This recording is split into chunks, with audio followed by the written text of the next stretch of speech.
Studio Views, which is in our main gallery, actually is open for another week till March 18th, so next weekend. And this is the closing weekend for the rest of the exhibitions, including Ryan McGinnis collection views. First, I'd like to welcome back Ryan to Cranbrook and thank him for his projects, plural. He's been pressed into a lot of service in the Detroit metro area. He is also responsible for our installation that is part of Wayfinding, which is a temporary skate park in downtown on Farmer Street near Campus Martius. So if you weren't able to check that out last summer, I understand it'll be running again this summer, at least for the first part of the summer. And that's a skate park designed by Tony Hawk. So, and all done in collaboration with our friends at Library Street Collective. So I'd like to thank Anthony and JJ for all of their help and coordination and contributions to making all of these connections possible. It's been great. Thank you.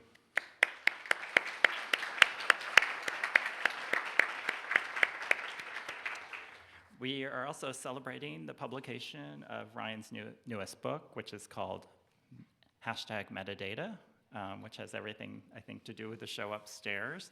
I was able to contribute an essay to the catalog, so we're very pleased with that, and we were able to document what is essentially a site-specific installation upstairs. If you haven't had a chance to see Ryan's show upstairs in the main gallery, definitely you'll have some time after the lecture to do that. It is very much like a site-specific installation with 35 new paintings and, of course, an assemblage combined in Labyrinth in the middle. So it feels very much like an experience. So we're very pleased with that. I'd like to thank, in terms of institutional and exhibition support, the Maxine and Stuart Frankel Foundation for all of their support of Cranbrook Art Museum public programs and exhibitions. And lastly, do I have a lastly? We're going to be doing a signing of the catalog, actually, which will take place on the far end of the balcony area. And the catalogs, we just got the advanced copies, so they're upstairs available for sale. And Ryan will be happy. He's smiling. We'll get you some markers, and you'll have a great time. But this is a really great opportunity for Ryan to share with all of us aspects of his creative process. Ryan is one of those artists who kind of falls perfectly into my wheelhouse. I'm trained as a designer, graphic designer, and then entered the world of curating. And since Ryan shares that same kind of background as a designer, but then crossed over into contemporary art, there are a lot of affinities in his practice and the tools and the methodologies that he uses, which is a part of what I write about in the book. And I couldn't think of a better connection to have here at Cranbrook.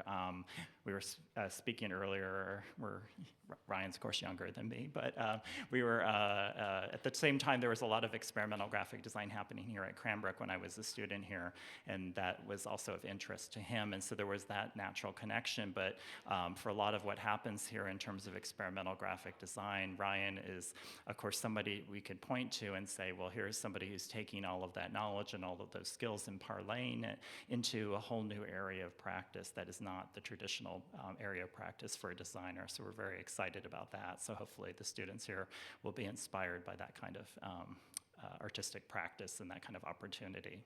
So without further ado, I'd like to introduce Ryan McGinnis.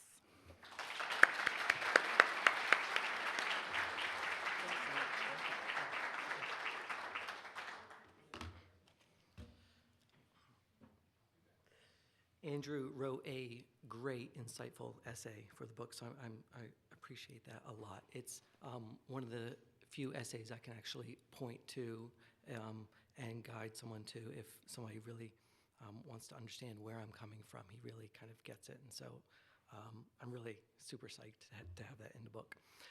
As you filtered in, you may have heard music playing. I was playing playlists from my Spotify account.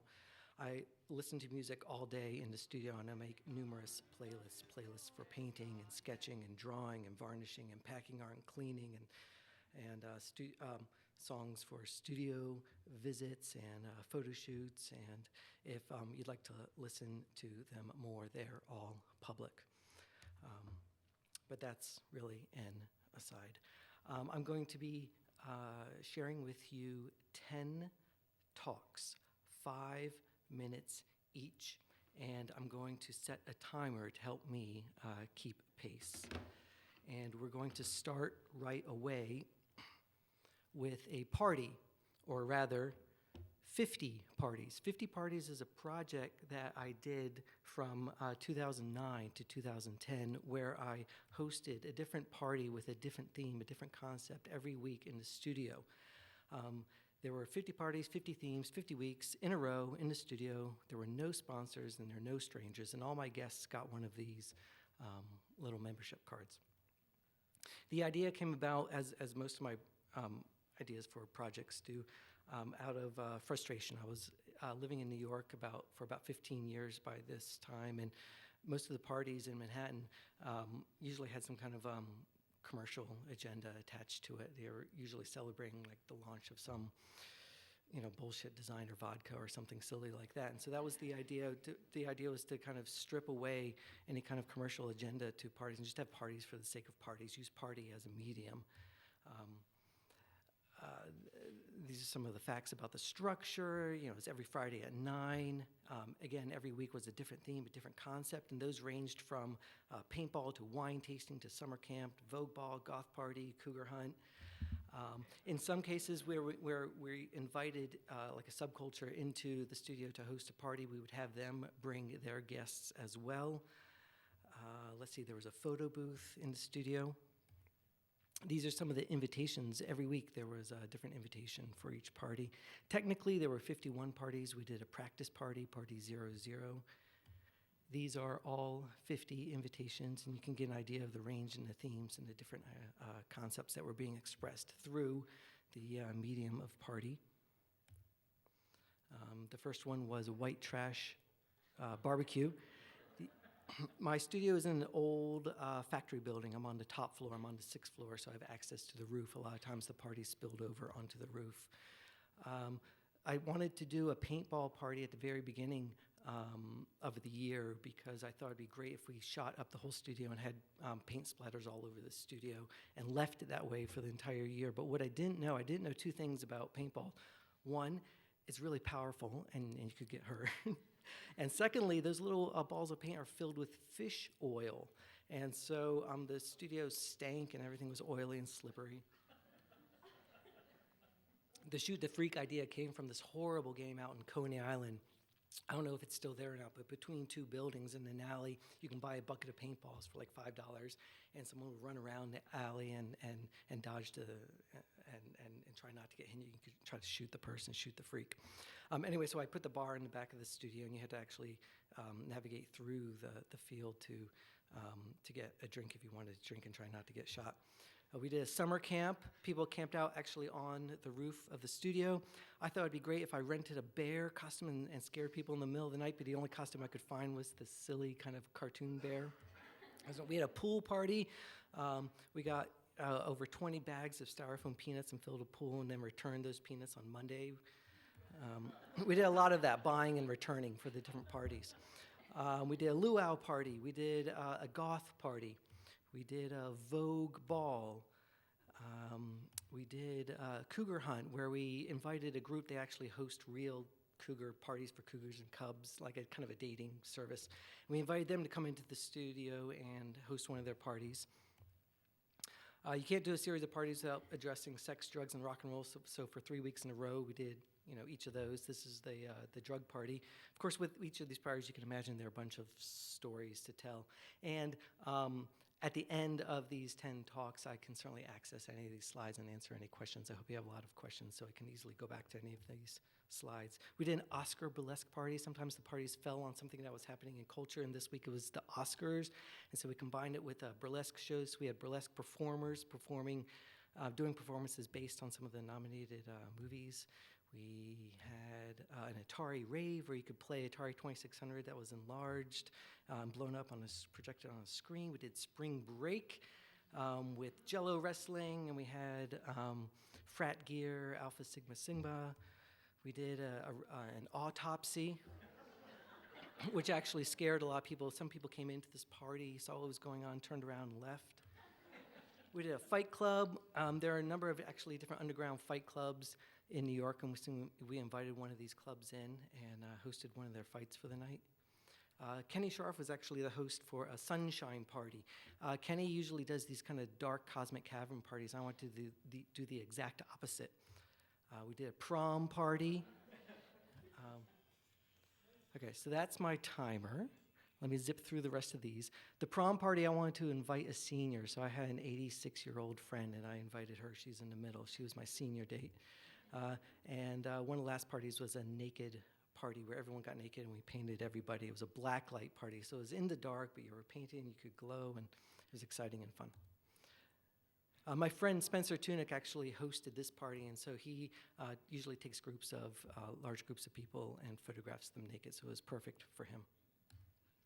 The next talk is about drawing, and drawing is really at the center of everything that I do. All of my work starts with drawing, so it's really important for me, and has been important for me, to figure out what is drawing. So I've come up with a definition for myself. It's rather succinct. Drawing is recorded gesture. Obviously, the operative words here are recorded and gesture. And what does recorded mean? Well, it's kind of a proof in a permanent form of the gesture having been made, and that permanent form can be in a material, or it can simply be in a memory.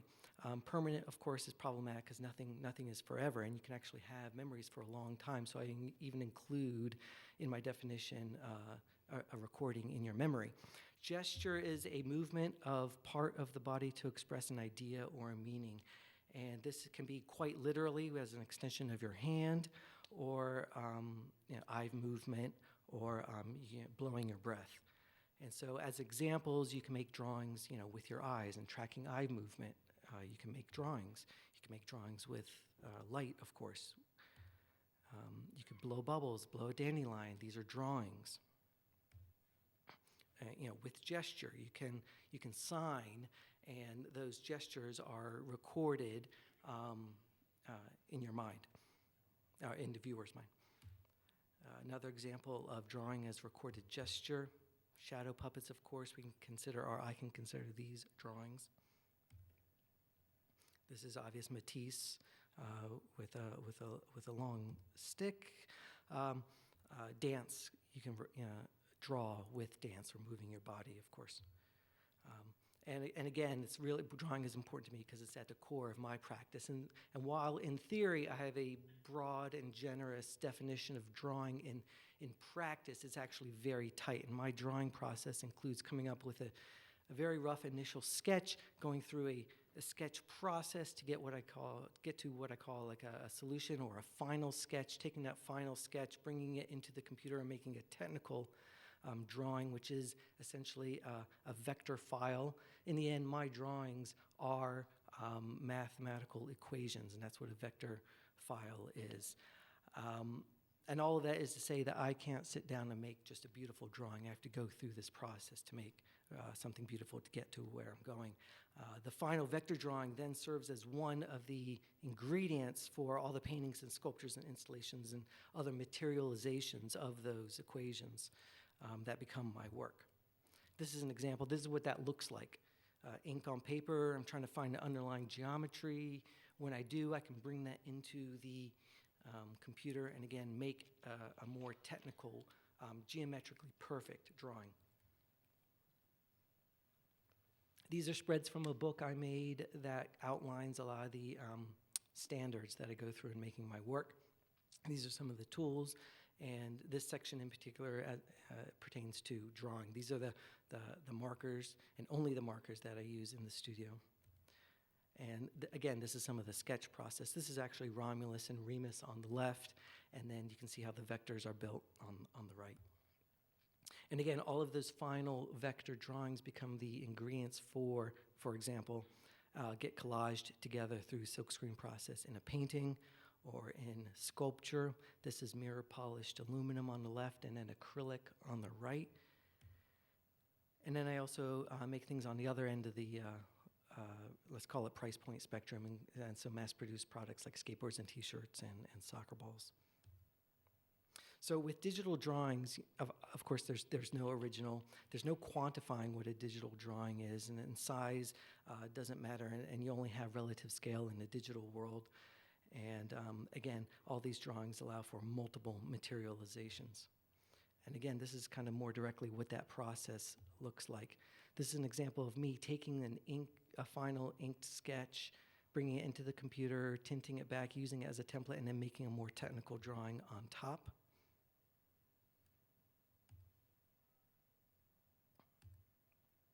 And these are a few additional concerns about a drawing.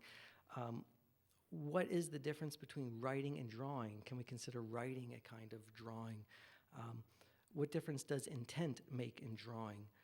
Are drawings made only of shapes, or only in line, or can shapes be considered drawings?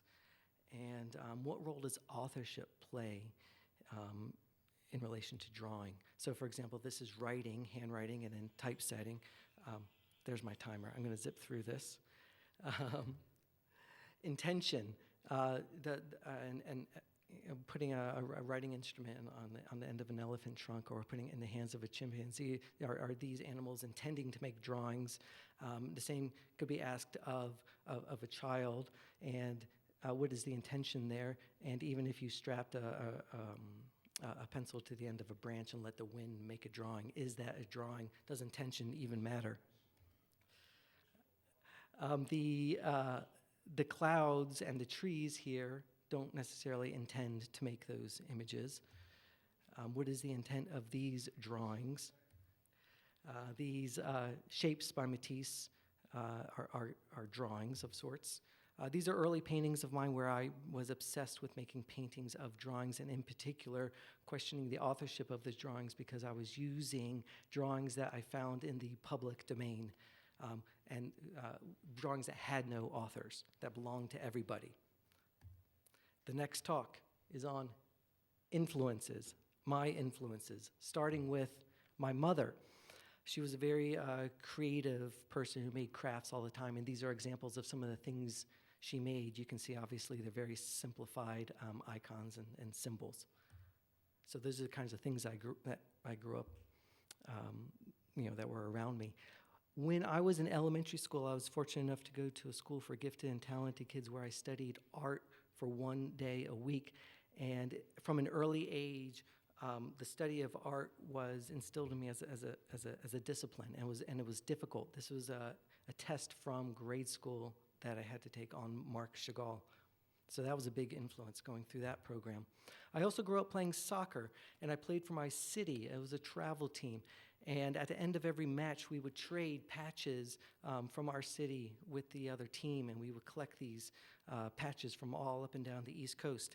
And these patches were very simplified picture planes, and the nature of patches, they don't allow for complicated, like, photographic images. So the images were very simplified, and these little picture planes were actually, they were traded and valued. And I grew up skateboarding, and so very influenced by skate graphics and the transformative power of these skateboard graphics.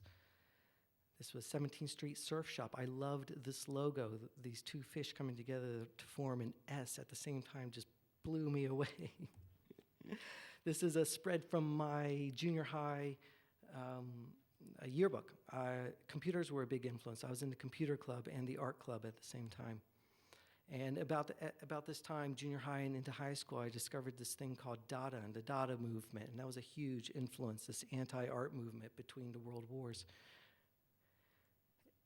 And Dada influenced, I had a high school band, influenced the graphics that I was making for the band. These are flyers and cassette covers and T-shirts, and I know nothing about music, but what I loved about being in the band was making the propaganda for the band. That was my role. And these are photocopy experiments. I played with a photocopier, running the paper through multiple times. I learned about this magazine. I had a subscription called Emigre when I was in high school. It was a design magazine. You can see some of these radical layouts, which were a huge influence on me. The timer is set to a little snippet of Pixie's song from this album, this first song on Doolittle. And while I love music and it's hugely influential, what had more of an impact on me was were the graphics, and I came to learn that this guy Von Oliver was the guy responsible for the Pixies album covers and a lot of the 4AD on that same record label, all of their album covers. And so this is some of Von Oliver's work, and you can see the layers of information. So I just, even now, it's just so fresh and inspiring to me. I found this book when I was in high school, New American Design, and it was the first time I understood that there's this name to what I like to do. It was called graphic design. This is work by April Greiman, hugely influential on me, where she embraced this kind of low-res computer graphic aesthetic and fully exploited it in her work. It was super radical at the time. Tom Bonaro, the way he juxtaposed these kind of disparate images together was really exciting. Even the way this book was laid out, to me, was just like super fresh. And then the negative space and the way the blocks of type laid out on the page, I just couldn't get enough of this. And I discovered this book around this time too, Cranbrook Design, The New Discourse. And I was influenced by some of the assignments going on at Cranbrook in the graduate design program at the time, deconstructing labels. There's a Heinz ketchup bottle that was deconstructed, and you can see a Tide bottle at the bottom. And this guy's work. I knew of Andrew's work for the longest time on the right page. And still, this work just really gets my juices flowing. I can't get enough of this. It's so exciting even to see it today. So this was a huge influence on me. In fact, when I was at Carnegie Mellon for my senior thesis, I went to my professors and I said, I want to do what they're doing. I want to take their assignments. Of course, they let me because it was kind of a self-guided course. So I was doing their assignments as best I could. Wolfgang Weingart, huge influence. I waited 10 years for this book to come out. I remember there were rumors and rumors of this book, and it finally came out. Big influence on me.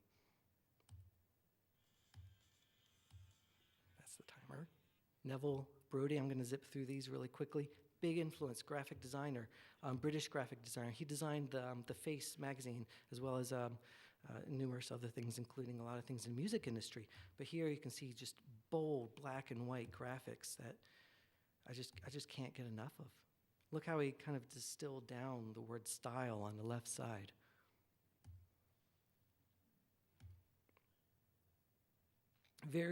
Still very kind of authoritative in its bold black and white forms.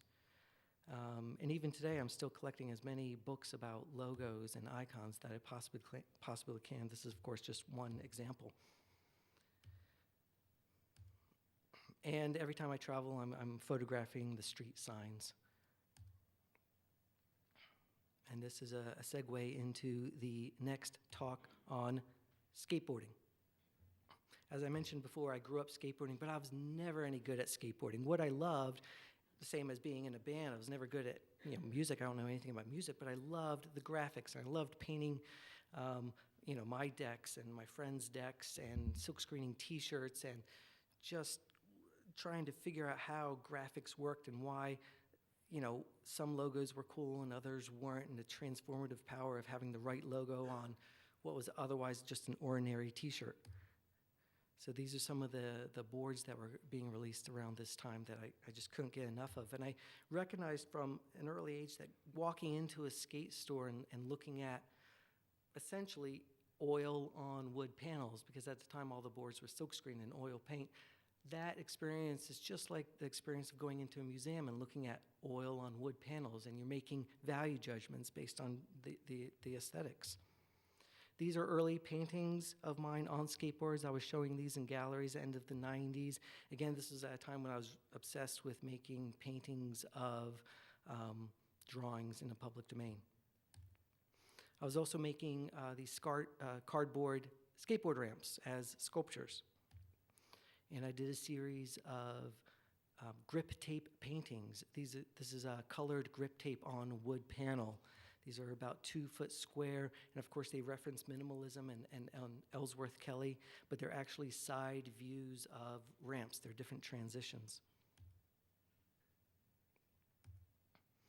This is one of my first solo shows where I showed all this work that I was doing on skateboards. And I was the first artist to work with Sabrine to make a collaboration. And I did this series of 5 boards that look like or parody paint chips or Pantone strips. And I still paint on skateboards and do a number of skateboard related projects. This also more recently is a series of 12 skateboards painted and laser cut, and they're bolted together in a cantilever off the wall. It's called Rainbow McTwist, and I'll do some commercial skateboards. This is with a company called Alien Workshop. The skateboard shape obviously relates to signs and signage, and it kind of comes full circle, especially with this project where I did a series of signs and had the Department of Transportation in New York City put these signs up around the city. And most recently with the Wayfinding Skate Park in downtown Detroit, where Library Street Collective brought me and Tony Hawk together. And when I first met Tony Hawk, I had to remind him that we'd met before, and I sent him this shirt that he signed for me 30 years ago at a skate contest in Virginia Beach, along with some other professional skateboarders. And here's what the park looks like, in case you haven't seen it. The idea for me was that I hadn't been to Detroit before, but of course all I knew was Motor City, and I thought, well, that's perfect, because I love making signs and signage along the motorway. That makes a lot of sense, and it relates to what I'm doing and the shape of the signs and the skateboards. It all kind of came together. So that was my solution for the art component to the park, and this is some young skateboarder at the park. This is Tony Hawk. This is Tony Hawk. Details of some of those signs.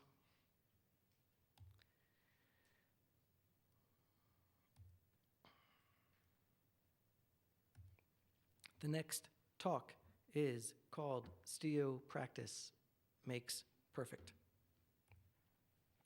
Everything I do in the studio and the way I live life for the most part is systems based.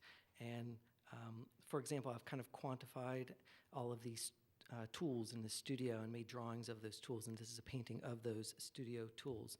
And starting about 1996, I decided to just start wearing white shirts only as a way to kind of get rid of the variable of having to choose different color shirts to wear, different kinds of shirts to wear. So I've been doing that and wearing white shirts in the studio. And this is actually a Trump Loy shirt that I produced with Agnes B a few years ago. It's made to look like one of the painted shirts that I wear in the studio. All my sketchbooks are the same size. I've been using the composition notebook size since 1995, and I finally got tired of trying to find them in the store and buying them each time I needed a new one, so I just decided to make my own with the parody information on the front and back cover, because usually have like a multiplication table or something like that. So I put my own information on the inside covers. I make every year a calendar to-do list pad. It's the same size and format. It's half of an 8.5 by 11 sheet folded vertically. It's 11 inches by 4.25 inches wide. And so I can take those full sheets of paper and fold them and put them in the same box.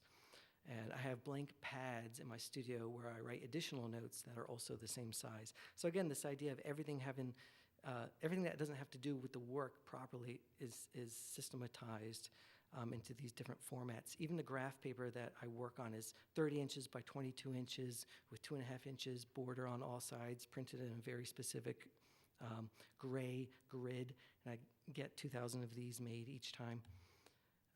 I got wigs, or I had wigs of my own hair made, again, as a way to kind of systematize the hair and also kind of fetishize the residue from the studio. And that's what's happening with this piece here.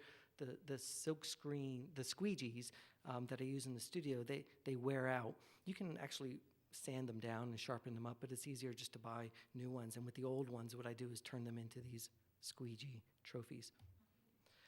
I did an exhibition in Madrid in this museum, La Casa Encendida, where we recreated the studio. The whole exhibition was called Studio Franchise.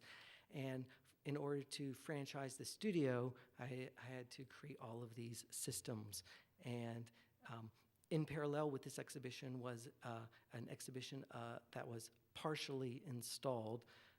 And so you see a lot of the shipping boxes and crates. And then there was another room there was a final exhibition. So the entire show showed the entire course of practice and how a painting gets made, from the studio to partially installed to a final installed exhibition. And also with the exhibition, I made a studio manual, which I showed some pages of earlier. This is actually some more spreads. The studio manual is a parody of like an identity standards manual that a corporation might put together to ensure that their identity adheres to certain standards.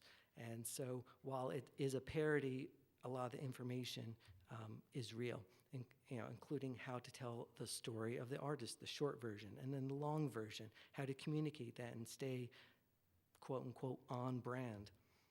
Again, that's the how to make the drawings, how to put the paintings together, including all the D-rings, specifying that all the D-rings on the back of the painting should be 10 inches down, how to apply the signature, how to clean in the studio with the grain, against the wood grain, how to stomp down the trash.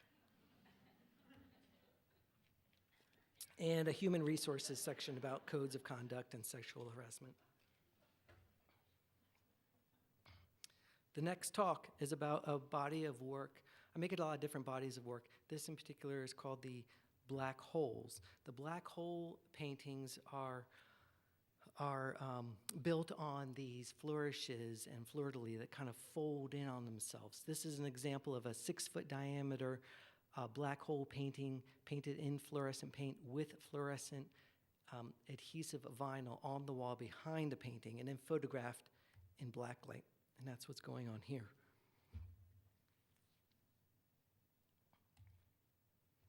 This is another black hole painting. They came about because I was very interested in the forms and the symbols that represent wealth and fanciness. So I became obsessed with heraldry. And when you look at heraldry and crests, you see a lot of organic plant forms, and you see a lot of leaves and vines, and those eventually over the years have turned into ribbons and flourishes. So this was an early kind of proto-black hole. And this is also a kind of pre-black hole painting. You kind of see what's starting to happen with the composition.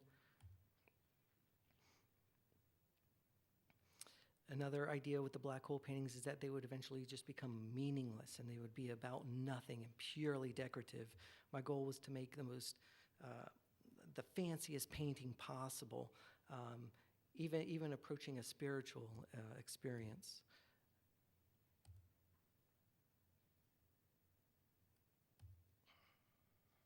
So here I am, I'm trying to figure it out. This is an early black hole painting. I'm working on black holes on the roof of my studio here. I really liked this idea of paintings just being luxury goods, and again, kind of being empty of all meaning.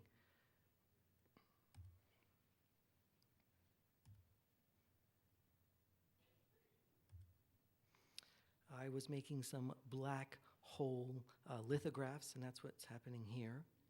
Black hole prints. This is a recent black hole painting. Some of the black holes in the studio during parties. Again, I was interested in these black holes somehow being portals to a spiritual experience, but also premised on being luxury goods. This is Deitch Projects in New York, the black holes under blacklight. This is Cincinnati Art Museum. And I started to hang the black holes, obviously, together in the same space and on the same wall, and then realized, well, that wall is just another picture plane. So the latest iteration of these black holes has been where they've all kind of come together within the same picture plane. And there's a version of this in the exhibition upstairs. This is where the black holes are now. The next talk is about an Instagram project that I did from 2012 to 2015. This is a few years after Instagram had been around, and all my friends were telling me, you should be on Instagram, you should do something on Instagram, and I just can't seem to do anything casually, so it really stressed me out, and I had to figure out what's the concept, what am I going to do, what's the project. I have to address it in a very formal way. And at the time I was making these button pieces, and I thought, well, that's the solution. I'll just take the buttons, keep them as digital information, and just post a button or two every day. And that's what I did. I just posted these black and white simple buttons, 1 or 2 a day for 3 years. There were over 1,000 buttons, and I didn't tell anybody what they were building toward. And at the end of 3 years, there was this reveal, and each little button comprised one of the dots in a coarse halftone of me holding one of the wigs above my head. And the whole project, of course, is a self-portrait, and it was called I Am Instagram. And then the image was materialized as a wall piece at Sotheby's. And this is a little video that basically tells you all of that, and I'm going to tell you that again.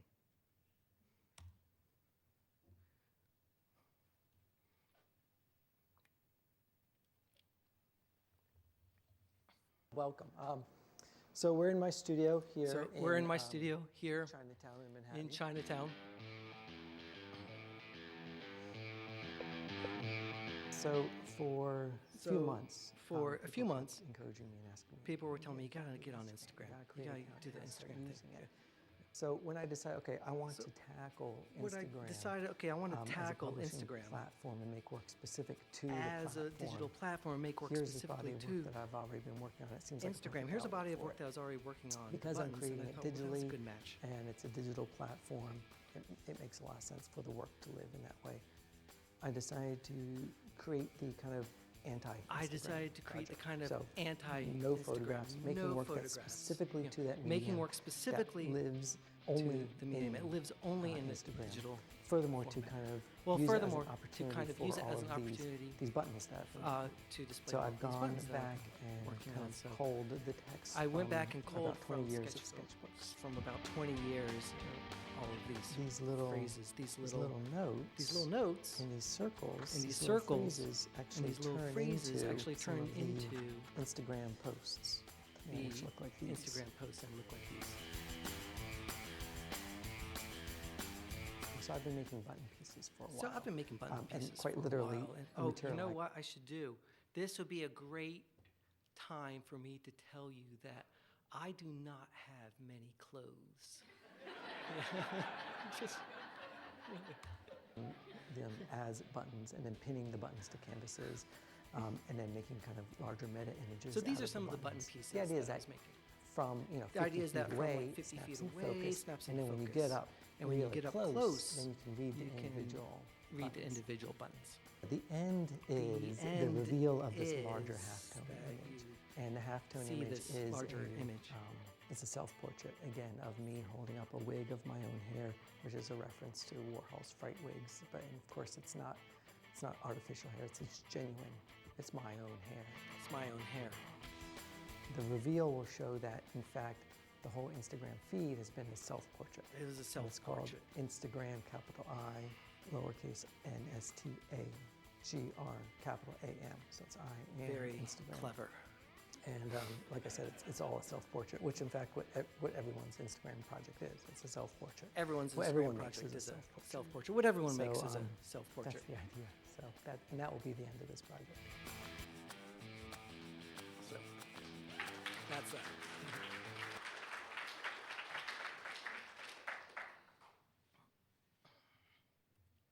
Next talk is about another body of work I make based on figures. And the figurative work is developed the same way that all the other images are, and it's kind of based on this idea of a really disciplined way of approaching making images. It's different in that I'm drawing from life for the figures as opposed to just from my imagination. This whole body of work, it strives to employ, again, this kind of same aesthetic that I've been using of these anonymously created universal sign systems. These are a few examples of the symbol set that was designed by a committee for the United States Department of Transportation in 74, 79. My professors actually were on that committee and helped design this, and this is actually how I learned to draw.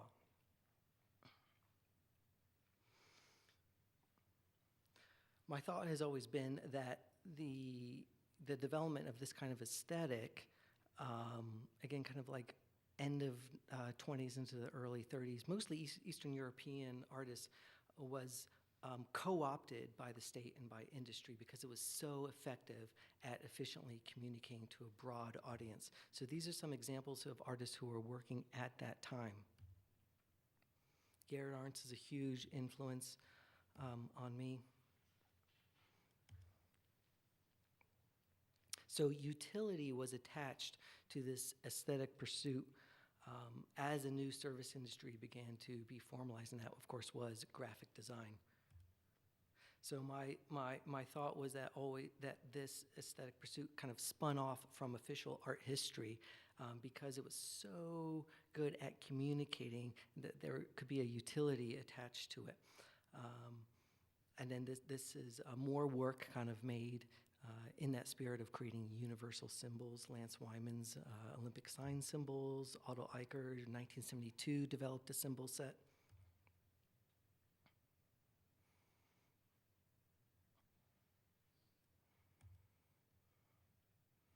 And so to assume that the power of that aesthetic for myself and create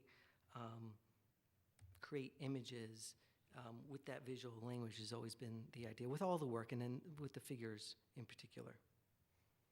And this is an example of what that process looks like.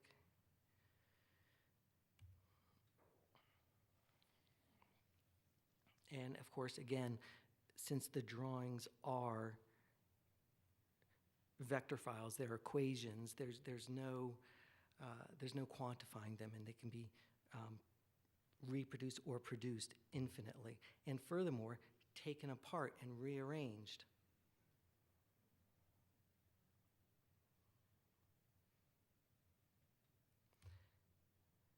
This is an example of the drawing process, of course, and all the different stages. And this is more direct translation from the figure to the more abstract form. So when you look at the final figure, you might not realize that actually comes from something form like this.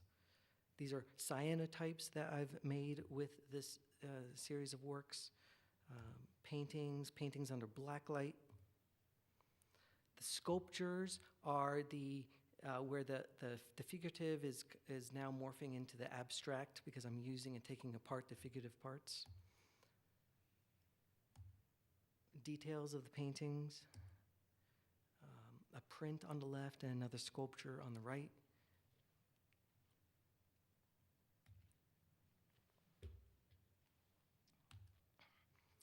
The next talk is called Cutting Losses. Every now and then I have to destroy work and cut my losses.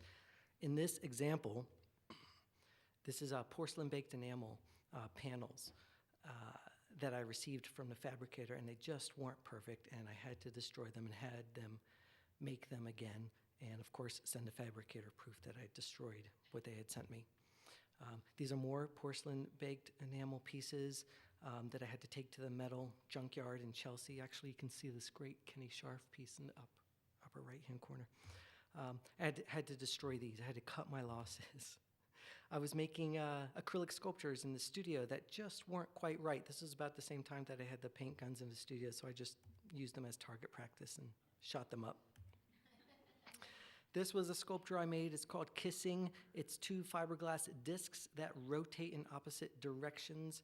There's a central axis and a bar in the middle and a motor in the base, and the thing just kept breaking down, and it was just a real pain in the ass, and I decided I just had to cut my loss and just destroy the whole thing. I think it's really important not to let anything out in the world that just isn't perfect and doesn't work and doesn't adhere to your standards. So this was another case of cutting my losses and destroying that piece. I got it stuck in my head that I wanted to make this barnacle sculpture. I have a good friend who's a marine biologist, and he gave me this set of barnacles. And so in my home, I had this little cluster of barnacles, and I have plants all over my home. And I thought, well, wouldn't it be great to make this barnacle cluster sculpture planter type thing? So I went through the process of kind of mocking it up and working with the fabricator and taking photographs and getting something like this made out of fiberglass. I got it in the studio, and it just didn't work. It didn't feel right, and I had to destroy that. I had to cut my loss with that. I was doing this other project where I was working with a Japanese company called Vanimals, and I was making what I called Ryanimals, these little figures that could be taken apart, and each character had a different name and different tools, and they could hold different tools, everything from like cleaning bottle to like a dildo and a mushroom and a dagger. And they were going to have these little video games, and they were going to control their lives and be in control of their destiny through the games that they played. And it was this whole story, and like I said, each one had a different character. The packaging I was working on, and I was showing how you can rearrange all the different parts, showing them how to make them, and how all the different parts can be rearranged. Got to the prototyping phase and got to the model making phase, and they were owned by an umbrella company, Sony, and I got the contract, and the contract was awful and just aggressive, and I just bailed. I was just like, I just got to cut my losses. This is awful. This is an aggressive contract, and couldn't retain the rights, and there was a lot of other bullshit in the contract. I was just like, fuck it, forget it, out it. So that's an example of cutting your losses. This was a painting that was damaged by art handlers. Actually, the moving company, a forklift went through the crate and through the painting, which was on a wood panel, and it couldn't be repaired, and there was no good way to kind of repair it or even send it to a restorer. So we had to take the loss and destroy the painting even further in order to prove for the insurance claim that we actually did destroy it. Another example of destroying something so you cut your losses. These works were stolen from a show in Munich and then recovered, and I had shipped to the gallery I worked with in Milan, and went to the warehouse in Milan to recover this work. Realized, you know what, some of it's already damaged, and furthermore, it's not even worth shipping the rest back. Let's destroy it on site, and that's what we did. This is another example of a project that I eventually had to shut down. I was developing shoes with DC Shoes, and the idea was that the soles were going to be cut out of rubber, and you could like dip them in paint and then make shoe prints, and each one would be a monoprint. It was going to be this whole thing, and we got to the prototyping stage, and it just wasn't right, and it was like a 4-year-long project, and we both just agreed, let's just cut our losses. These are more of those porcelain-baked enamel pieces. These things, they're beautiful, and I love the material, but they're so fragile, so there's no repairing. If you just nick one, then you have to destroy the whole thing. So this is another example of destroying those at the metal scrap yard. Oh, okay, so I love making books, and I have a lot of ideas for books, and I start books. Okay, so that's the timer. I'm just going to zip through this. So many books, and I decided to take just 4 of them and then make a book about unpublished books. And eventually this book about unpublished books, this is just a mock-up of the cover, even that didn't get made. So one of the books was called Pictionary Dictionary, and although the title could have been problematic legally, I thought there was going to be an easy way to get through it. But the idea was I love playing Pictionary in the studio and at home, and we have game nights and have all of our friends over and we play Pictionary. I love saving all the drawings at the end, and I think that you could find some kind of thread between everyone's drawings and develop a universal symbol based on what those threads are to find, the symbol solution for whatever the word is that you're trying to communicate. So obviously around a clock, everyone tends to draw the same thing. For a beard, everyone kind of tends to draw the same thing. Same is true with candlelight and cat. Cat's basically ears and whiskers and a circle. So I was going to put this whole book together called Pictionary Dictionary, and even worked with a design firm to do mock-up layouts. And at the end, I just thought, it's just too light of an idea. It's just like, there's just not enough to it. So I didn't do it. I cut my losses. I abandoned that. That's true of this book project too that I never finished. It's called Identity Standards Manual. Actually, we finished the book. I just never cared to publish it because I don't think there's enough to it. But certainly enough to share with you in a lecture, I guess. But the idea was to draw these parallels between taggers and corporations and what each do with their mark, and how each strive to maintain a standard in their mark making. And in order to demonstrate that, I took graffiti tags, went through a sketch process to turn them into kind of corporate logos and turn them into these fictitious companies. And then I went in reverse. I took corporate logos and turned them into graffiti tags. And this is what some of those pages look like. So Zato, I turned into a band. And so you see a band flyer and a band patch. Bass Beer gets turned into a little graffiti tag like that. SB, we turned into a basketball team. The Savannah Boss. NBC got scribbled as a tag. This tag got turned into a logo for an electric company. FedEx got turned into this. This tag got turned into a pharmaceutical company. And Motorola logo got turned into a tag and then put back up in the street. So none of that ever got made, and again, it was all about just kind of cutting your losses. I just didn't think there was enough there to follow through and actually make it a book. This next talk is called Art History is Not Linear, and it is another body of work that I make that is based on art historical works and my redrawing or interpretation of those works.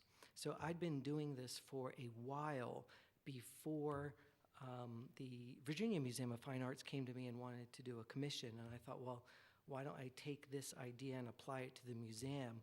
And what I did was look at the permanent collection at the Virginia Museum of Fine Arts, and I selected 200 objects from their collection and made drawings based on those 200 objects. I then took those 200 drawings and used them as the ingredients for a series of paintings that the museum acquired, and they actually hang in their foyer. And so this is what some of that process looks like.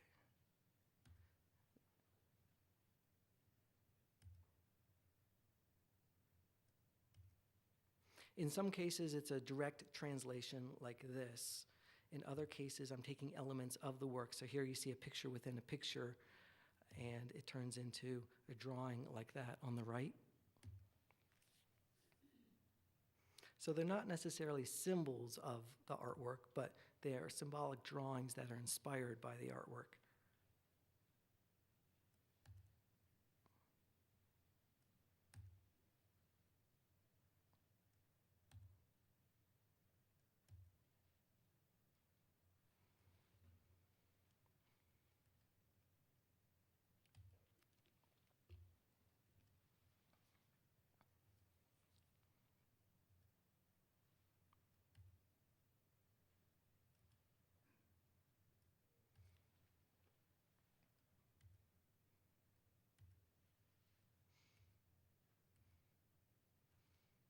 Don't worry, I'm not showing you all 200, but just a few more examples.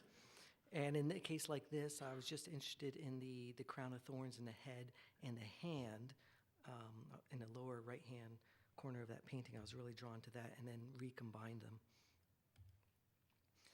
And then again, what I did was take those 200 drawings, collage them together through silkscreen painting process, and this is what some of that process looks like. And this is an example of how a painting gets built with the layers and layers of images. This is the final painting. And then you could go back and kind of reverse engineer the painting and take the parts and see where all the little elements came from. And actually, in the museum, they have like a decoder chart that shows you the individual elements, which aren't necessarily so legible in the final painting. And I went through that same process here at Cranbrook. That show is the back gallery behind the main gallery, where I chose 10 objects from the museum's collection and made a series of sketches and a final drawing for one for each of those objects in their collection. And this is what it looked like in the exhibition at Virginia Museum of Fine Arts. And these are some of the final paintings. The end.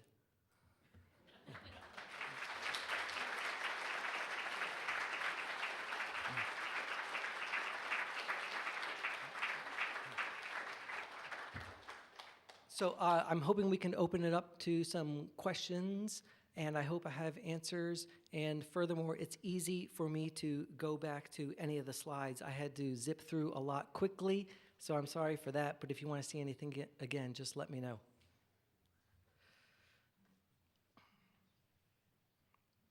Any questions, please? Yes?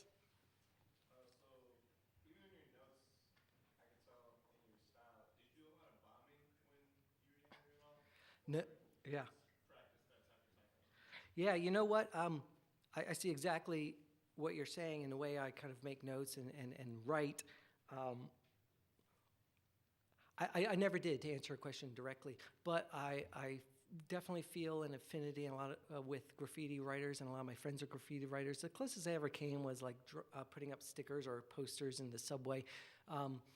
Only within like the past 8 years has the ads in the subway in New York started to put like a little rail on top of their frames, but before that they were open. So I would make paintings the exact same size and just like swap them out.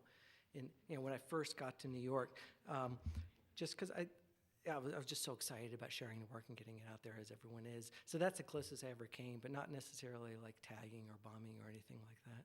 Yeah. Yes.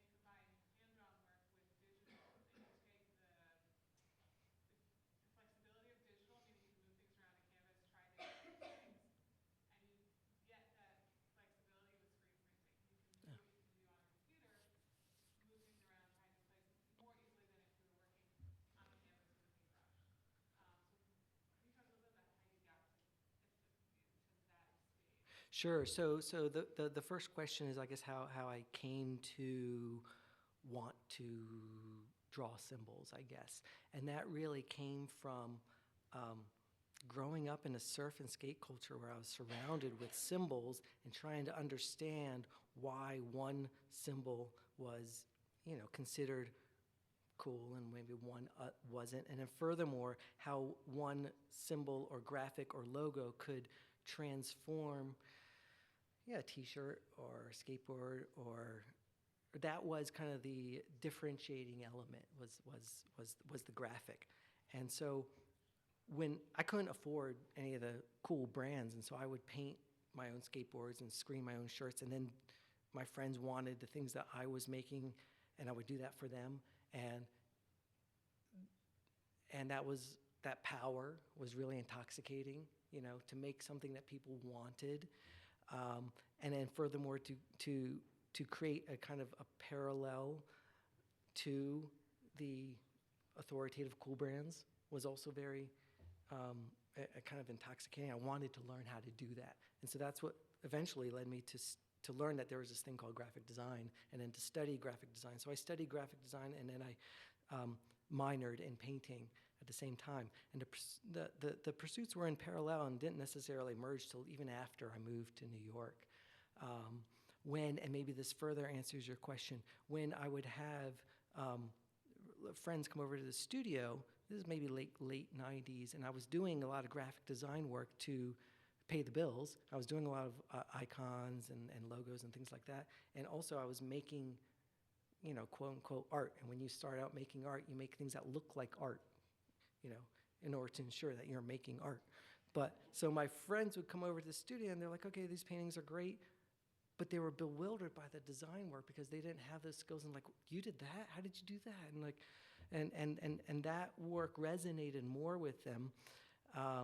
And it was what I was excited about. And so that's when it kind of merged for me, like 99 or 2000, when I decided that even though there's no precedent for this kind of work, it was what I was going to pursue regardless, and regardless if anyone considered it art or paintings.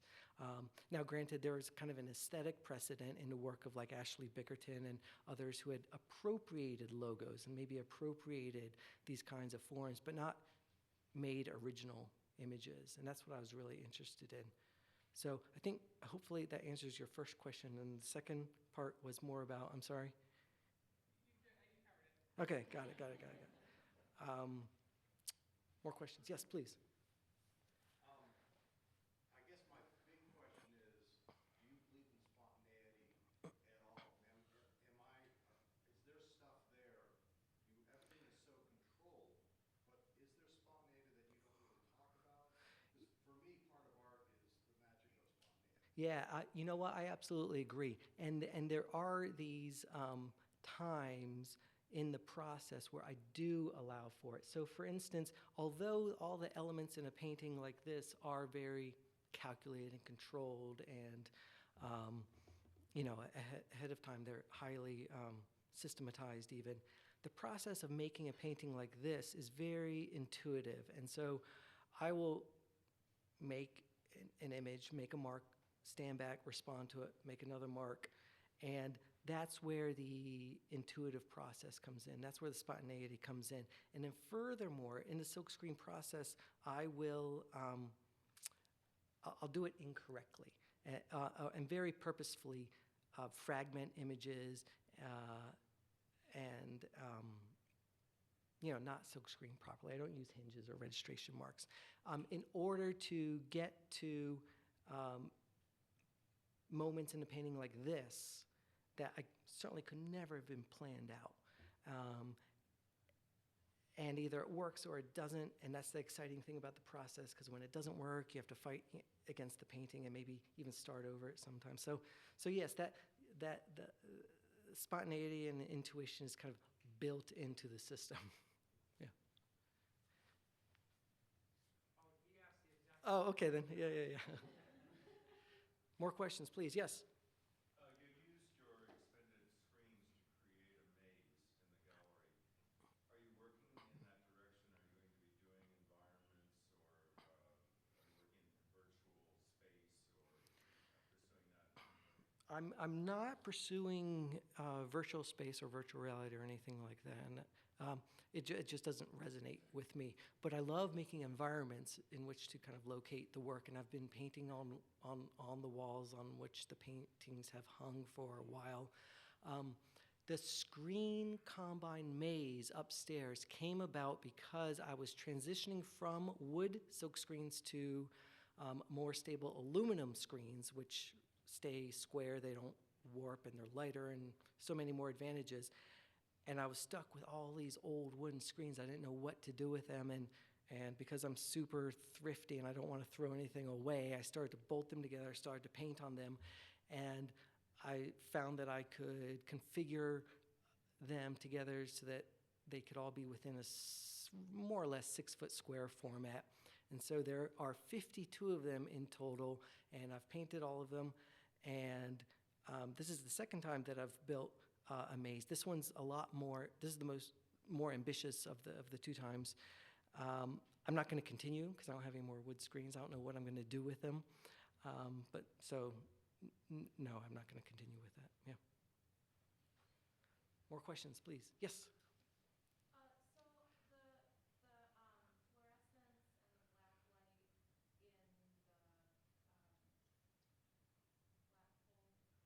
Yes.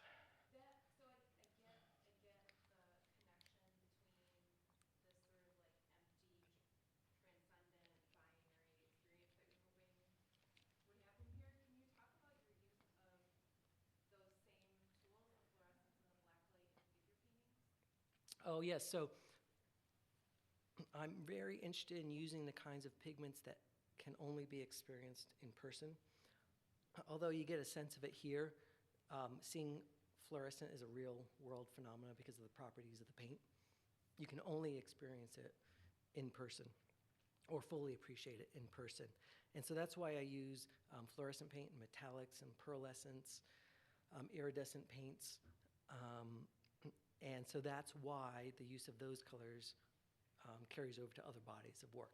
So the fluorescent paints aren't necessarily specific to the black holes at all, or specific to the figures at all. Yes? What are you most thankful for? In general, in life or the work? Oh. You know what? I think most thankful for, well, the cliche, obligatory responses, my wife and my daughters and all that. Being able to do what I can do and all of that. But really just staying alive. Just staying alive, and it's a struggle just to stay alive, which sounds weird, and I don't mean to be oblique about it, but I often think how logical suicide is, and how there's no real counter argument except that you can't be around to enjoy it. So not to be, again, kind of too direct about it, but I want to answer sincerely. So I'm just happy to be alive. Could you go back to your, you discussed intention briefly? You were talking about intention and its role. Oh, sure. And so this idea of intention, I brought up when talking about the drawings, or drawing specifically. But it relates in general, I think, to art making. And so I think there is this gap between intention and interpretation. And it's in that gap that I think is, that's the poetry of art. That's the magic of art. And that is what differentiates, for example, art from design. And so because I studied and practiced design, my making of images at times has been with an intention that I hope matches the interpretation, if that makes any sense. So to make things that get across or that communicate very clearly. And that's not necessarily the best strategy for making artwork that will resonate. And that's, I think, the difference between intention and interpretation. Yes? So your catalog of symbols is huge. How do you organize, and is it chronological, or is it, and how does your file structure system develop? I'm so glad you asked. How do I organize all of my symbols, all of my drawings? And I'm glad you asked because I'm working on now building a periodic table for all the images that I've drawn over the past 22 years. And it's on the order, it's on the order of a few thousand. It's not insurmountable. And I don't have any good system right now, and that's why I need to build a periodic table. I was interested because I know that catalog is metadata, so I was curious if you're transitioning to that. But kind of what your process was as you learned being an artist, how to work that system for yourself. So like I said, I'm building a periodic table, and to further answer your question, it's based on, subject and or subject and content and chronology kind of go hand in hand, except in the cases where I'm developing parallel bodies of work or whatever. So I'm primarily building the periodic table based on subject, and then that will allow me, it'll be a huge psychological relief to understand where I've been, where I need to go, look at the gaps, how to further organize everything. I tend to make these symbol sets in finite numbers. So these figures, I'm working toward 500 final figure drawings, and I have all the sketches done. I need to spend this year finishing up the vector drawings. Another body of work is based on primitive art. There's another body of work, well, the flourishes I can kind of parse out and quantify. The general body of work I call the mindscapes, and those are the hardest to, wrap my mind around, wrap my head around, figure out what I've been making. So I'm building a formal periodic table. Yeah. Yes.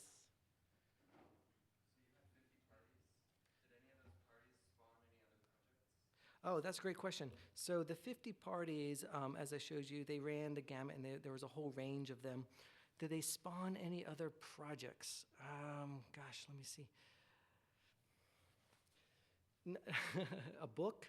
That's how I kind of understand everything, by making a book. The book came about 7 years later. It just took me that long to get the material together and to really understand what happened. But any other projects? Not really. It's not like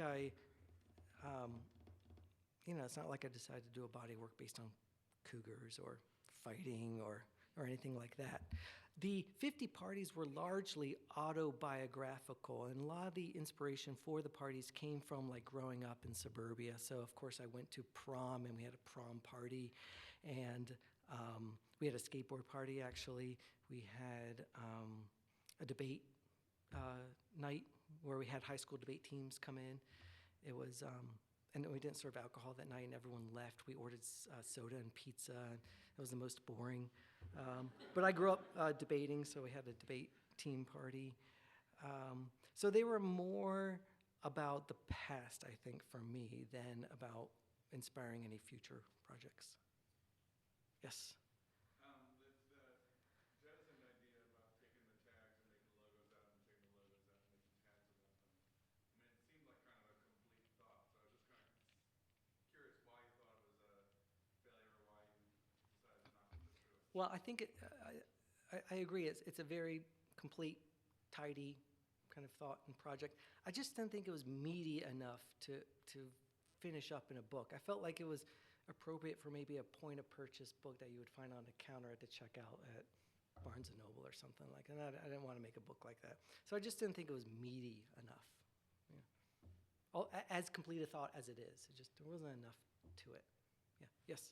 Have emojis captured your imagination in any way? Yeah, absolutely. And I'd love to make an emoji set of my own at some point. Yeah, it's interesting that we're moving in that direction, I guess. Yeah.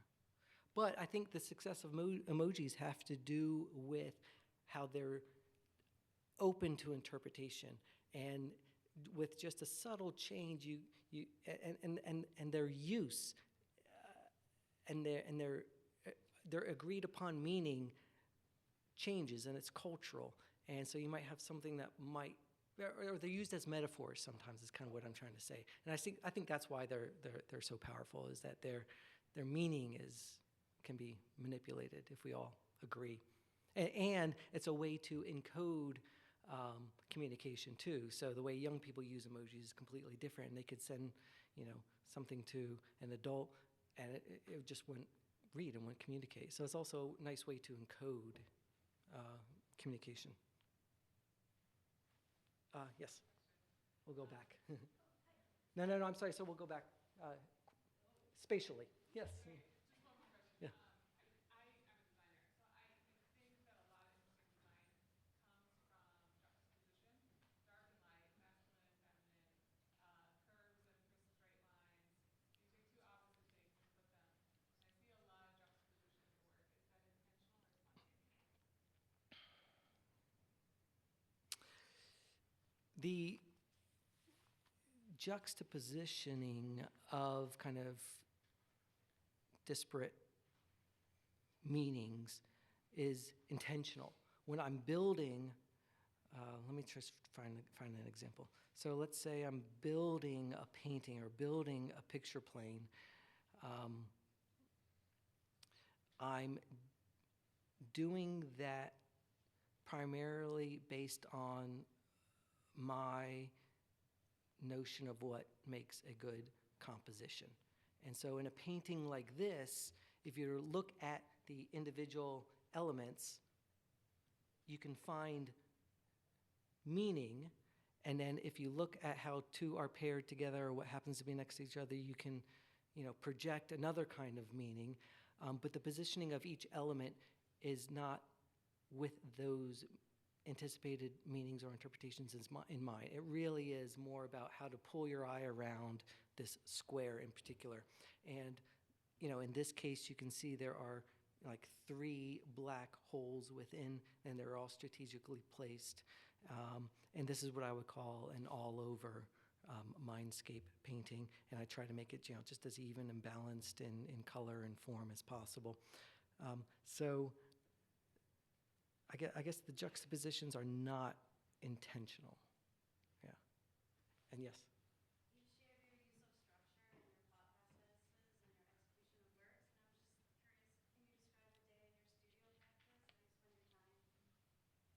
your time? So I have, as a starting point, very strict hours in the studio. We start at 10. I have just a few people helping me out in the studio. It's not like a big team or anything. We start at 10 and we end at 6. Sometimes I'm in there 8:30 in the morning. Sometimes we stay till 8 or 9 at night. So the endpoints are variable, but we start with 10 to 6. Because we're usually so engaged in the work, if it weren't for our lunch bell that goes off at 1, then we would forget to eat. So we have a lunch bell that goes off at 1 o'clock every day. We don't eat together. We usually eat at our desks or we have a strict 1 hour for lunch, which is more than is needed, but it's also a nice time to, go out or eat lunch on the roof or whatever. Sometimes I'll go home for lunch. I live close by. A day. I usually like check email during lunch because I'm usually away from my desk. I don't kind of parse out or schedule out times to do specific tasks because it's always changing what has to be done. So there's no time for drawing. There's no time for painting. So beyond just the time structure, it's not and time to eat. There's not much more of a structure to it. Unfortunately, I'd love it if there were, but it just doesn't. It never works out that way. Yeah, we put monthly calendars on the wall so we can see a bigger picture of like during this week we gotta finish this, next week we gotta do that. This ships then. This is a deadline, whatever. So we can see 4 months at a time. It just so happens on this particular wall I can fit 4, and it's nice also to break up a year in 4-month segments. So we break up the months. But not much more structure than that, I guess. Yeah. Yes? I've been working with UV reactive pigments for about a year now, and I've had a really hard time finding a clear answer about their light fastness. Is there any sort of disclaimer you give to collectors when you're selling black light? No, but what I would suggest is to call the paint companies that you're using, and usually they've done great tests, and they could send you the results of. And you want to follow their claims. And I can tell you a great company is Golden. Golden Paint makes great fluorescents, and their customer service is great. And they've done a lot of tests, and they have reps throughout the country. And I've actually had one of the Golden reps come to the studio because I had a lot of questions about how we I just get so caught up in those same kind of issues, how color fast everything is, and how long everything's going to last. So I've had one of the Golden reps come to the studio and have bombarded him with questions, and they're very good tech help. I actually steered clear of fluorescence for the longest time for that same issue or same curiosity or anxiety about how color fast fluorescents are, but became more comfortable using fluorescence after I had seen some early 80s Peter Halley paintings. He uses fluorescence a lot brilliantly, and some early Keith Haring fluorescent paintings that held up really well, and the pigment technology has advanced so much since then. So that's then when I started to feel really comfortable. And so another key you want to keep in mind, or another thing you want to keep in mind with fluorescence, is that the pigments are so thin that you want to build up layers and layers and layers, and then on top of that you can put a UV inhibitor varnish, which helps too. Yeah. Yes, in the back. So this is a good way to segue. I wanted to ask about color. Color tells story very much like symbols tell a story. Could you comment on the color story in your work? Oh, yeah, you know what? For me, and this is kind of going back to some of these images, everything really starts out in black and white. All my drawings are black and white. And I feel like I have a very naive use of color. And it's very intuitive. And I don't even think about addressing color until I'm actually engaged in the painting process. For me, it's all about black and white. So I just don't have much to say about color, although I've developed a color system and I have, unique color codes attributed to all the colors that I mix in the studio, and then we have a binder of how to reproduce all those colors when we run out. But beyond that, I haven't yet gotten into, and even when you talk about meanings of color, it's usually cultural, and so it's problematic, and so I haven't really gotten into being curious about meaning and color. Yeah. Yeah. You talked about collecting patches when you were a teenager and taking photos of signs when you traveled locally. Are there other objects that you collect or keep in galleries of? Other objects that I collect or anything? Not really. If anything, my personal art collection is built on trades with friends, and I'll source out books, I guess. Art and design books is kind of, if anything, I collect in that. But it's a very modest collection. Yeah. Yes. When you were showcasing the Instagram project and you played the video and you mimicked yourself, that energy in the room was incredible. It was so fun to watch and Oh. be a part of. And I was just curious if that was something that you just did spontaneously, if that was like an original piece of work on your part, or Oh, no. I no. In the you know what it is? The Instagram, explaining the Instagram project really only takes 2.5 minutes. To make it a 5-minute talk, I added the video.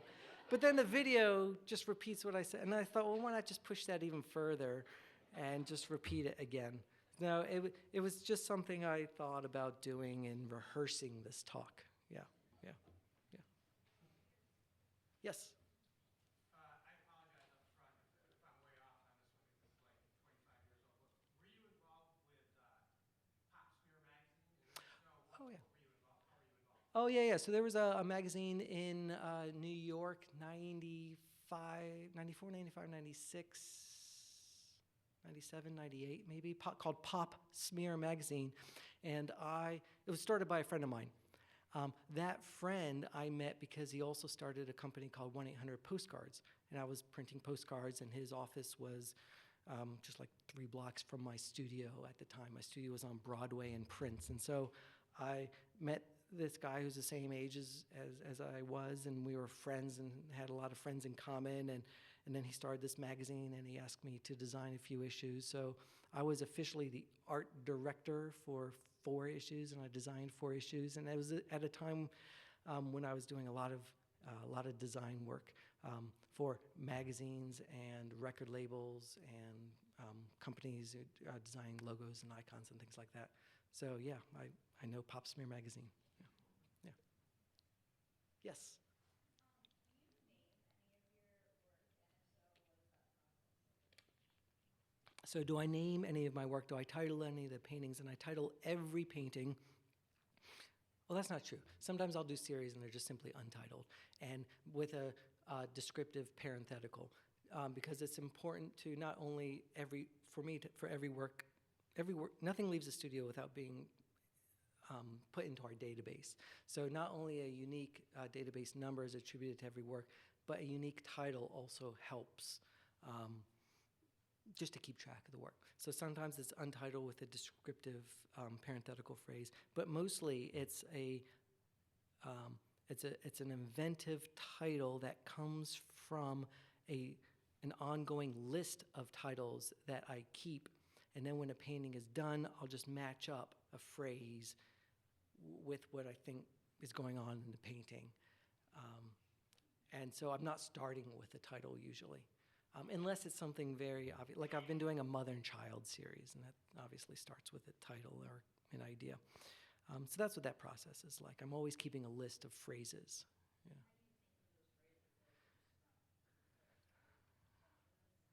Let's see. I think I actually have access. In progress projects, painting plans. Here, unused titles updated December 2017. So here are some of those. Some are Latin phrases. Gosh, okay, so ask me anything. Crush, that would be a great title for something. Dense and nonsense. How do I think? Sometimes maybe pop culture or a song, or we listen to music all day in the studio, so maybe something comes out. Maybe listen to podcasts a lot, so maybe some idea was introduced in a podcast. So these are some examples of unused titles. The nouveau pour, that could be good for something. Laughs in brackets.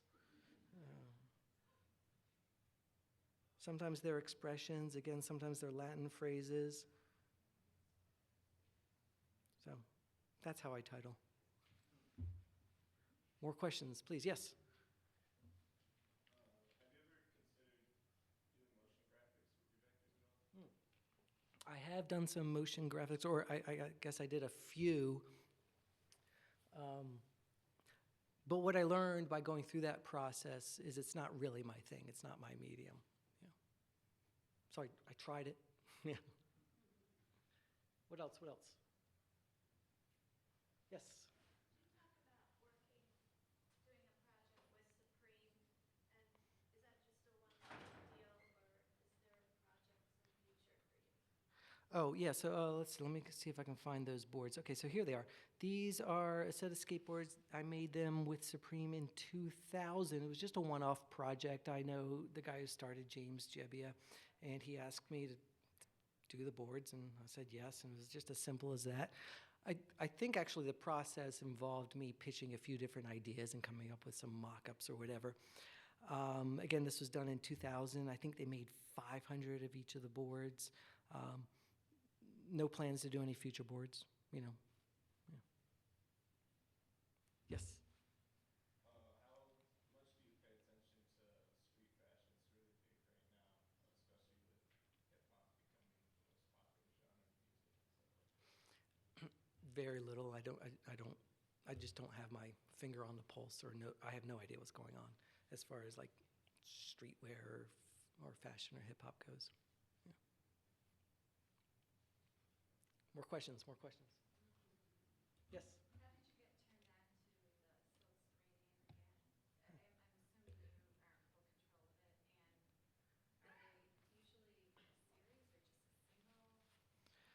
Oh, so how did I get turned on to silk screening? So I'd been silk screening since I was in high school when I learned how, actually just my friend and I think we went to the library and checked out a book on silk screening because we wanted to make our own shirts. And actually this was silk screened at the time. This was actually Tristan Zara Dada woodblock artwork that we used for our cassette cover and our t-shirts. Where we taught ourselves how to silk screen. And then when I do make multiples or prints or editions, and when they are silk screened, I won't make those myself in the studio because I'm not a master printer by any means. And so I'll work with print publishers and real master printers, and I can learn a lot. And that's why, it's primarily why I like doing print projects, because I could just learn from the masters.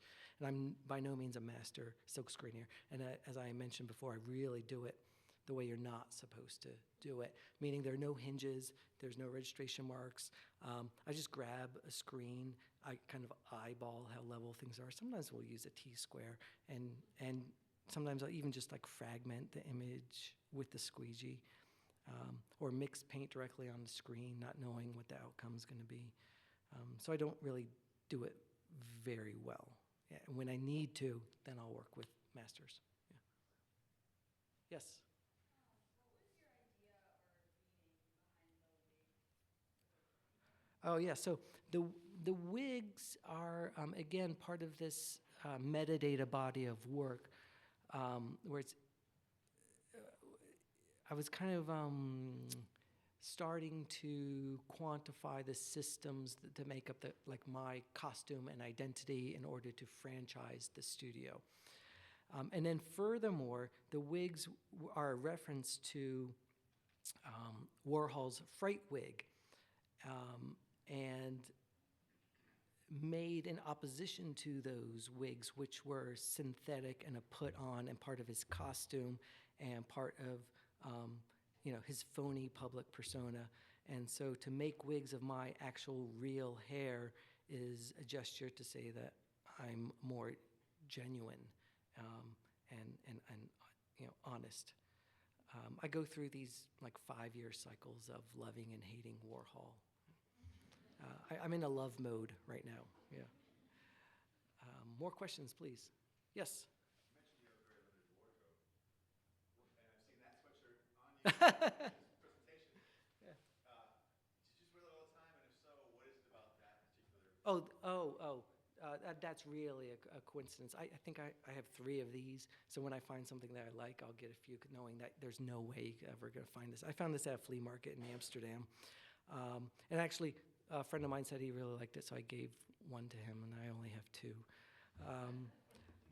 But this by no means is part of a prescribed system at all. It's really just a coincidence, and it's embarrassing at that. But no, I don't.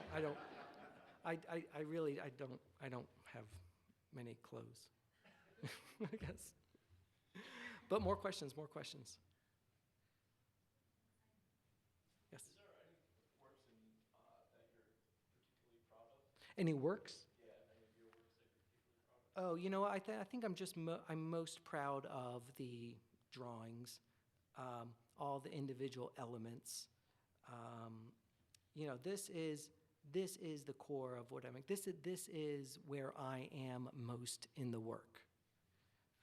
I'm most proud of figuring out these visual problems. I'm most proud of setting up the problems for myself in the first place, and then finding the solutions. And this is probably the most magical of the process for me. And so when I've finished a drawing and I have it as a vector file, I feel so confident and proud about it that there's just no other solution. That's it. I've done it. On to the next one. I think that's where I suffer the sin of pride the most. Yeah. More questions? Yes? So a lot of your practice kind of goes back to very traditional methods like hand drawing and screen printing and silk screen. And so I was curious, I know that your graffiti is very intimate in that sense. Have you ever worked with letterpress to kind of experiment with the thorn or kind of like the extra hand or, kind of like a very different direction compared to graffiti where it's very intimate, that's kind of machine-based. Have I worked with letterpress primarily?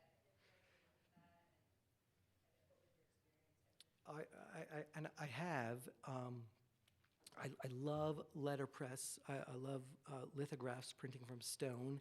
And what's most exciting about making prints on a press is the ability to make monoprints and experiment and put the same sheet through multiple times and just kind of see what happens. And I tend to make prints with a series or a matrix of variables that I can change up instead of making a print premised on reproduction or trying to match something that already exists.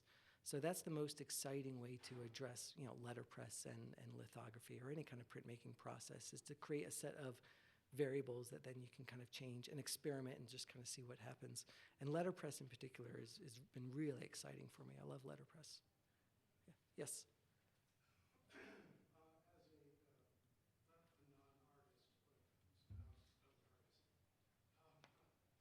I was just really interested and kind of fascinated by the way you kind of evolved a sort of scientific method. It's like a very comprehensive and sort of logical structure. And I wonder if you've ever thought of it sort of in those terms. I absolutely have thought of it in those terms, and I did really well in math and science growing up. And while I told you a little bit about my mother in the influences talk, she was, very creative and crafty, but my father was a computer systems analyst, and so I think that's where I kind of get my systematic approach, and he was all about making lists and order and that side of it. So I think that's where that comes from. I've definitely thought about it. And I think that approach, oh, I'm sorry? Oh, I work in IT, so I sort of Yeah. recognize kind of pattern of thinking. And it's really interesting that you have that. And my interest in a systematic approach to art making is in order to liberate myself and be even freer in the work. So it's really with an eye toward efficient production, but also removing unnecessary variables. Yeah. Yes? Just a quick comment on that. When you said that you decide to only wear white shirts, it immediately made me think of an article where they interviewed, during President Obama's time in office, they interviewed him. I think Michael Lewis was interviewing Obama, and he said, I have delegated away every task. You only have a finite amount of decisions you can make in every day, your brain power. And I have delegated away every decision that's not critical. So I need someone to pick out my outfit, pick out my tie, he literally gave those tasks away to someone else to do so that he could focus his mental energy on the most critical decisions. And so it's like you set up these parameters in order to focus and narrow in, Yeah, and that's definitely what I'm trying to do and striving to do. Granted, he probably has a much bigger staff than I do, but that's my goal. Even down to developing systems for eating, and that's kind of what I'm working on now. I'm trying to figure out a diet system. That's an aside, but that's something I'm working on now. Yeah, sorry. Yeah. Yes. Oh, you know what? I'll show you. Okay, so where is this? Systems. Oh, here's my folder. Systems for living. And so I'm trying to figure out how, just exactly what you're saying. Okay, so this is a good illustration of that point. Systematizing everything so you don't even have to think about it, and you're kind of basically on autopilot. So I'm figuring out like exercise, systematizing exercise. I have New Year's resolutions. I have, and it's all color-coded too. Let's see. So if you go up, here's the color code. I'm sorry, it's not, you can kind of see that, I guess. Yeah, so we have emergency contacts. We have, my wife and I, we have 2 little girls, so we have that kind of established. And we have ideas for food and things to do in New York City and activities and instructions for things, how to operate things around the house. Of course, our rules, and of course, we have fun accounted for. This is rather mundane, but it illustrates your point about systematizing everything in life that isn't really, you just don't have to, you solve the problem once, and then you don't have to think about it again. And so those are my systems for living that I'm constantly updating them. Yeah. More questions? Yes? So, on the slide when you were doing the round pieces, you wrote the paragraph about it eventually meaning nothing. You also have a picture of, like, is it the ascension? Yes, yes. On one aspect you say it's about nothing, but then you've got the picture of it in spirituality. Yeah, which obviously the disconnect you're alluding to is that it's spirituality, kind of nothing, and I wouldn't say that at all, but it's more of a feeling than anything you could kind of quantify and say that means that, and as opposed to a spiritual experience being like, that makes me feel that way. So without meaning, but with feeling. Yes?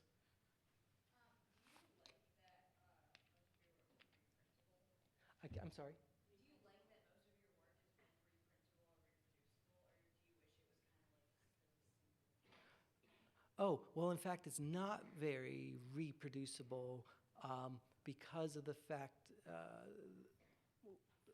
going back to this idea of using site-specific pigments or pigments that can only be experienced in person. But Maybe more to your point, you could easily reproduce one, or maybe they reproduce well, I guess is what you'd say. So you could take this, although this is an object and exists in our real world, you could, I guess, reproduce it and have it appear on a screen. And maybe your question is, am I comfortable with that? And I certainly am, but that might not be the case if I made purely digitally based work, or if I were a photographer, and then you get into issues, well, where physically is the work?